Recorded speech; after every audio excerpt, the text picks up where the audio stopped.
My name is Alder Keene, and I am an A-plus fellow with A-plus Schools of North Carolina, and I'm also a practicing artist. In my art practice, I often go outside and do sketches from nature.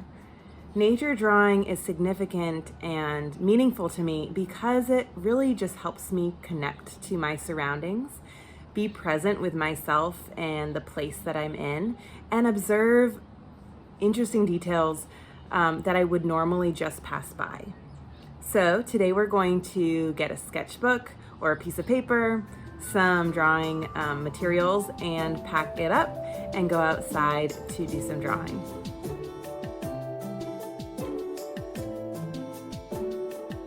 Nature drawing can really help us access a sense of flow. Flow is the feeling of being totally immersed in an activity where your focus is in the present moment fully. And flow brings feelings of joy and happiness, and it's a really great way to care for ourselves. So we're going to use drawing to access this state of flow and practice some self-care. So let go of perfection, refrain from self-judgment, and really just focus on the connection that you have with nature and the process of creating something rather than the product or the outcome. When thinking about supplies, you'll want to make sure you bring things that will keep you comfortable and also things that can be transported easily. So I usually bring out a sun hat, a pair of sunglasses, some bug spray, sunscreen, and a water bottle. And this water is to drink, but also to paint if I want to paint. Paper is really important. I like the thicker watercolor paper, and I usually bring a sketchbook, but this can also just be a piece of copy paper on a clipboard. Plastic bags are great for organizing and carrying supplies on a walk or a hike. So I usually use just a simple plastic bag to put my drawing supplies in. A simple carrying case for art supplies also works really well for keeping supplies organized.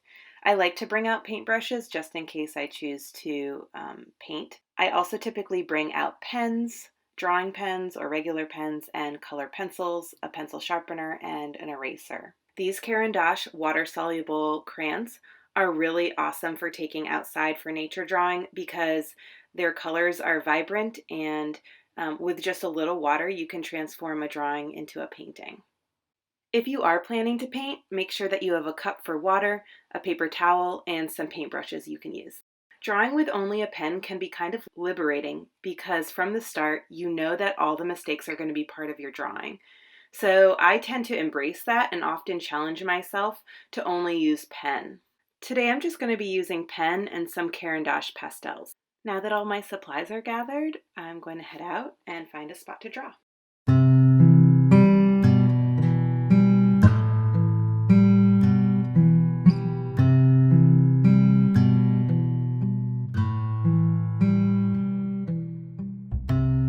I love taking my sketchbook on hikes and sitting down to do some drawing from the trail. But nature drawing doesn't have to be about going out and taking a long hike in the woods. It can be easily accessible as stepping outside and looking at the nature around you from your front door, or looking carefully at a houseplant and drawing what you see. Wherever you are choosing to draw, really just take this time to observe and connect with the things around you.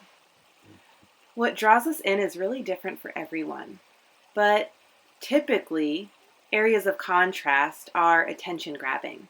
So this means things that are very different that are next to each other.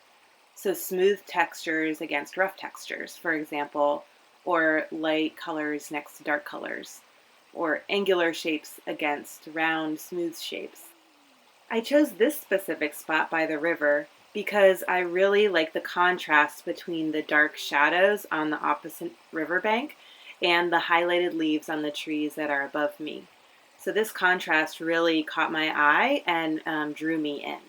If I'm doing an entire scene like this, as opposed to just one single object, I like to define my composition by making a frame or two on the page.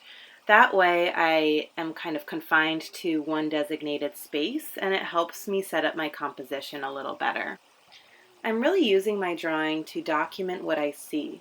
which means I'm spending most of my time looking at the nature scene in front of me and a lot less time looking at the paper. I am trying to document and get all the information that I see down on my page without really worrying about mistakes. So that's why I'm drawing kind of fast, is so that I don't really get caught up in lines that might not look exactly like what I see. Sometimes it is really difficult for me to refrain from judgment of how my drawing looks, if it looks good or if it looks bad. But this is really not about the outcome product. It is more about the process of spending time looking at and being close to nature, trying to record some memory of that in my sketchbook. It's helpful to identify and record the large lines and shapes first, like these big branches coming down from the tree or the big rocks in the river. This helps to anchor the composition so that when adding smaller details, you kind of know where they go in relation to the other large objects in your drawing. I'm using some quick contour lines here to define the shapes of objects. A contour line is a detailed line that wraps around an object showing its shape.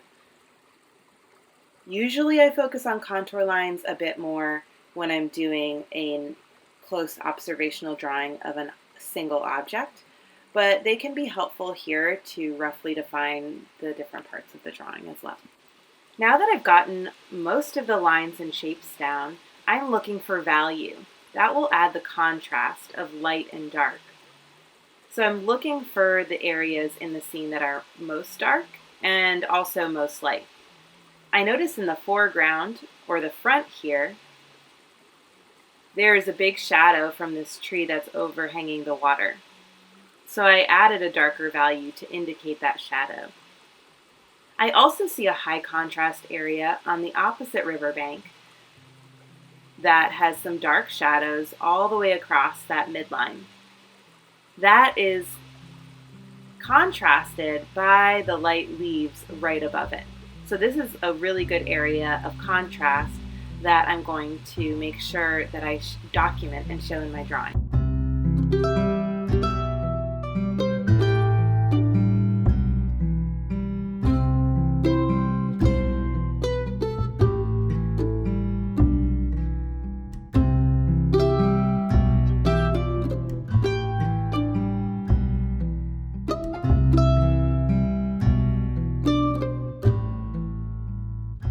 I've recorded a lot of good information in the drawing from what I've observed, and now I'm just going back in and adding some higher contrast and emphasizing some of the details that I see are really important.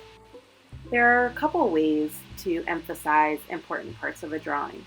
One is to use bold line to define the shape, and this can be done with a contour line or an outline. I did this on the rocks.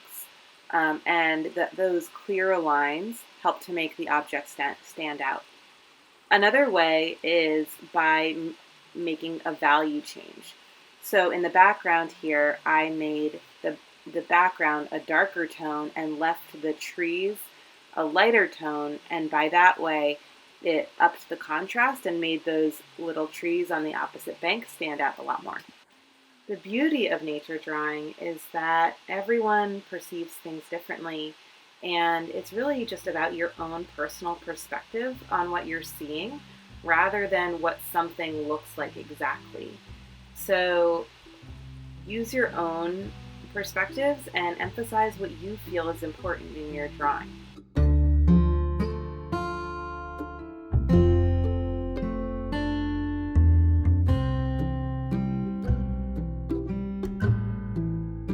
I see a lot of value in doing several drawings of a scene because the second time around I always notice new details, and there's that memory still in my hand from the first drawing. So oftentimes when I do a second or third drawing, it is more successful overall.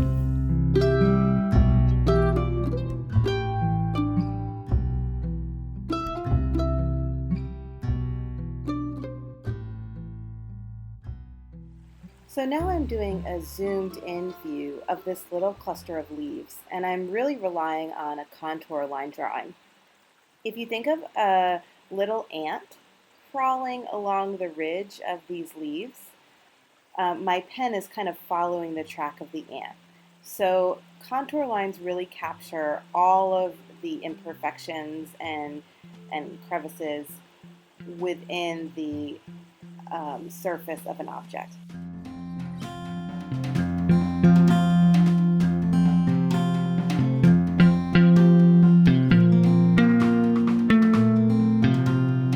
After getting down your detailed contour lines, you can go back in and add value. Since the paper is already white, the lightest tones are going to stay the color of the paper. So start to observe the darker tones in the subject that you're looking at. When I'm trying to identify value, light shades and dark shades, in something that I'm observing, I find it really helpful to blur my vision and look at the object. This simplifies everything into light, medium, and dark tones. Once I have broken those down in what I'm looking at, I can document that in my drawing by blocking in some dark and medium tones. This just really helps me not get lost in the detail and see the tones in a more general, broad way. It's also really good to find the areas of contrast, identifying the darkest areas of a composition and also the lightest areas. Contrast, remember, catches the eye and makes things stand out.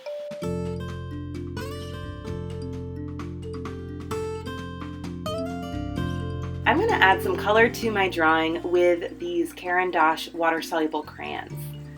It's always a good idea to start with the lighter colors first and work your way to darker tones. This is because darker colors are usually stronger and it's harder to reverse once you add those on to show lighter tones. So I'm just looking for general areas of light tones in my drawing, and I really love how the pen kind of guides the values in my drawing. So I can see the pen through the color, and that helps to let me know where to put down light values and darker values. I've spent some time layering on darker tones, and I've noticed that the objects or the leaves that are behind are more in shadow, so they have darker tones, and the leaves that are in front have lighter tones because they are getting more light. So I've gone to my darker tones, and then I've also brought back in some lighter tones after, just trying to emphasize that contrast between the lights and the darks.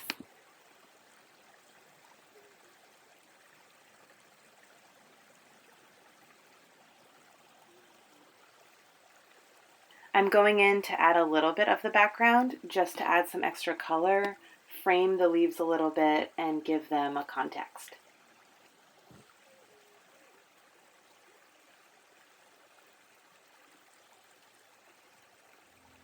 I like making other notes in my sketchbook that help me remember the environment that I was sketching in. I document sounds that I hear, things that I notice in the environment besides what I'm drawing, the weather, the date, the place. Writing down some field notes helps me remember the full experience of being in nature.